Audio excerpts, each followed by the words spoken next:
हमारे शरीर में आयरन की कमी होने से कुछ सिम्टम्स आने शुरू हो जाते हैं, जैसे कि हर समय थके थके रहना, चेहरे का पीला पड़ जाना, स्किन का ड्राई हो जाना और कई बार बाल भी बहुत ज़्यादा टूटने लगते हैं। अगर आप भी आयरन की कमी का सामना कर रहे हैं तो आज की वीडियो आपके लिए है।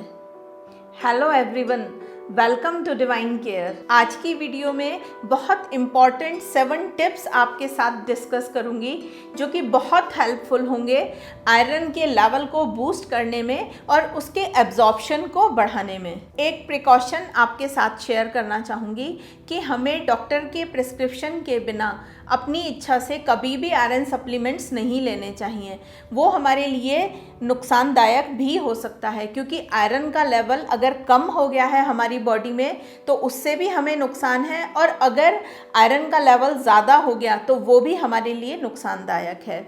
हम जो आज टिप्स डिस्कस कर रहे हैं वो सब हमारे रूटीन में जो हम अपना खाना खाते हैं उन सब से रिलेटेड हैं। बहुत सिंपल से हैं ये सारे टिप्स। सबसे पहला टिप कि हमें अपनी डाइट में आयरन रिच फूड आइटम्स को ऐड ऑन करना चाहिए। कौन कौन से हैं?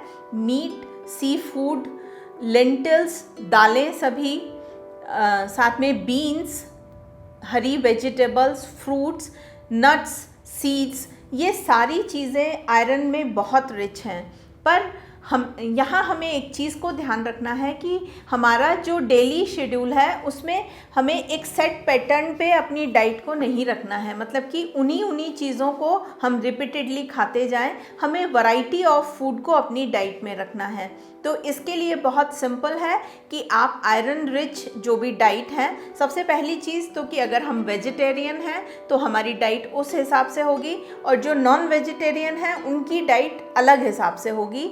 तो हमें यहाँ क्या करना है कि सपोज़ हम वेजिटेरियन हैं, उन फूड आइटम्स की एक लिस्ट बना लें और हर दिन हम अपनी डाइट में एक डिफरेंट फूड आइटम को ऐड करें। इसके साथ साथ हमें मिनिमम प्रोसेस्ड फूड आइटम्स और होल फूड आइटम्स को अपनी डाइट में रखना है, क्योंकि ये दोनों ही चीज़ें आयरन में रिच होती हैं। इसको थोड़ा सा आपको एक्सप्लेन करती हूँ कि होल फूड आइटम दालें, बीन्स, फ्रूट्स एंड वेजिटेबल्स, ये सभी चीज़ें होल फूड आइटम होते हैं, तो हमें इन्हें अपनी डाइट में ज़्यादा ऐड करना है। यहाँ पर आयरन के बारे में आपको एक चीज़ और बताना चाहूँगी कि आयरन 2 तरह का होता है। एक तो है हीम आयरन और जो दूसरा है वो है नॉन हीम आयरन। जो हीम आयरन है वो हमें एनिमल प्रोडक्ट से मिलता है, जितने भी एनिमल सोर्स हैं, और इन एनिमल सोर्स से जो हमें आयरन मिल रहा है वो हमारी बॉडी में इजीली एब्जॉर्ब हो जाता है। अब जो दूसरे तरीके का आयरन है नॉन हीम आयरन, वो हमें या तो प्लांट से मिलता है और एनिमल से भी मिलता है, और ये जो नॉन हीम आयरन है ये हमारी बॉडी में इजीली एब्जॉर्ब नहीं होता है।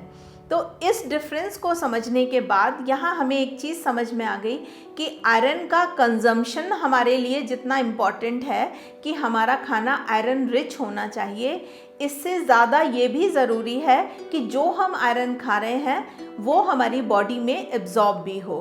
तो जो हमारे अब आगे आने वाले टिप हैं उनमें हम यही डिस्कस करेंगे कि कैसे हमारी बॉडी में आयरन का एब्जॉर्प्शन अच्छे से हो। हमारा दूसरा टिप है कि विटामिन सी आयरन के एब्जॉर्प्शन को बढ़ाता है। तो हमें अपनी डाइट में जब हम आयरन रिच फूड ले रहे हैं तो हमें विटामिन सी के कंजम्पशन को भी बढ़ाना है। कौन कौन से फूड आइटम्स हैं जिनमें विटामिन सी बहुत अच्छी मात्रा में है?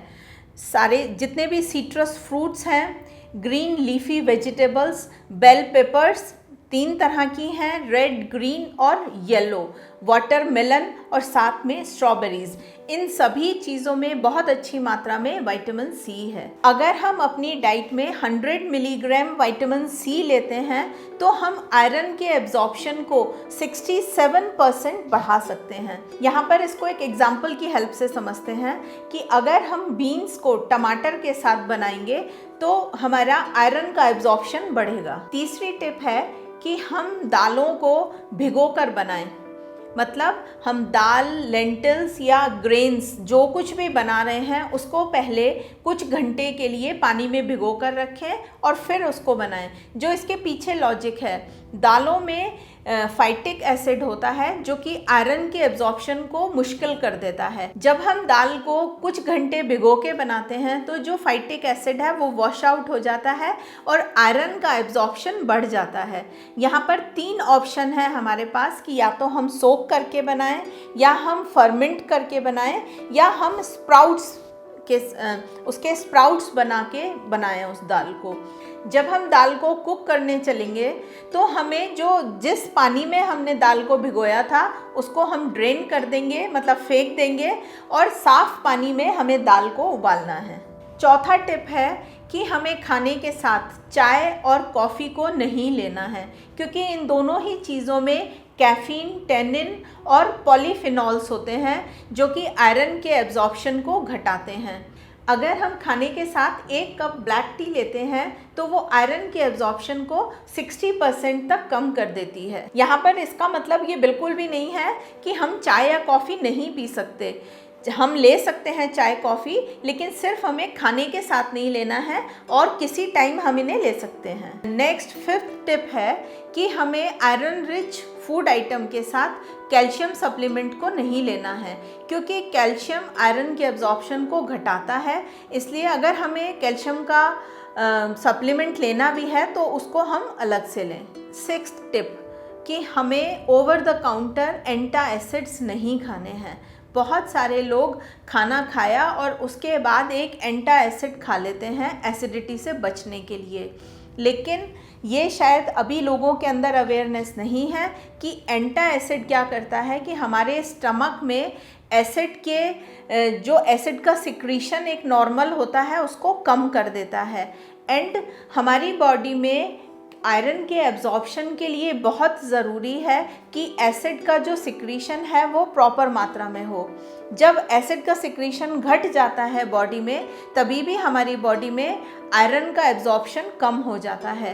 तो यहाँ पर ये बिल्कुल नहीं कि अगर आपको डॉक्टर ने एंटासिड प्रेस्क्राइब की है तो आप उसे ना खाएं, वो आपको लेनी है, लेकिन जो एक हैबिचुअल एंटासिड खाने की हमारी आदत है उसको हमें छोड़ देना है। 7th टिप कि हमें खाना बनाने के लिए कास्ट आयरन पैन का यूज़ करना चाहिए, क्योंकि जब हम उसमें सब्जी बनाएंगे तो जो उस पैन के अंदर आयरन है सेम वही आयरन हमारी बॉडी में भी होता है, वो इजीली एब्जॉर्ब हो जाएगा। यहाँ पर जो हम एसिडिक फूड बना रहे हैं या हम कोई ग्रेवी वाली सब्जी बना रहे हैं और उसको ज़्यादा देर जब हम कास्ट आयरन के पैन में पकाएंगे तो डेफिनेटली एक ज़्यादा अमाउंट हमें आयरन का मिलेगा। लेकिन यहाँ पर एक कॉशन है कि अगर फैमिली में कोई पर्सन ऐसा है जिसका आयरन का लेवल ज़्यादा है तो हमें इस टिप को यूज़ नहीं करना है, क्योंकि अगर आयरन की डेफिशिएंसी हमारे लिए प्रॉब्लम का कारण बनती है तो आयरन अगर ज़्यादा हो रहा है, एक्सेस हो रहा है, तो वो भी एक प्रॉब्लम बनती है। यहाँ हमें इन कुछ चीज़ों का ध्यान रखना होगा। आज की वीडियो में हमने बहुत अच्छे से डिस्कस किया कि आयरन की कमी को हम कैसे दूर कर सकते हैं, इसके साथ साथ कि आयरन के एब्जॉर्प्शन को हम कैसे बढ़ा सकते हैं। मुझे उम्मीद है कि आपको ये सारी जानकारी बहुत अच्छी लगी होगी और आपके लिए बहुत हेल्पफुल भी होगी। अगर अच्छी लगी है तो आप इसे और लोगों के साथ भी शेयर कीजिए ताकि वो भी इसका फ़ायदा उठा सकें।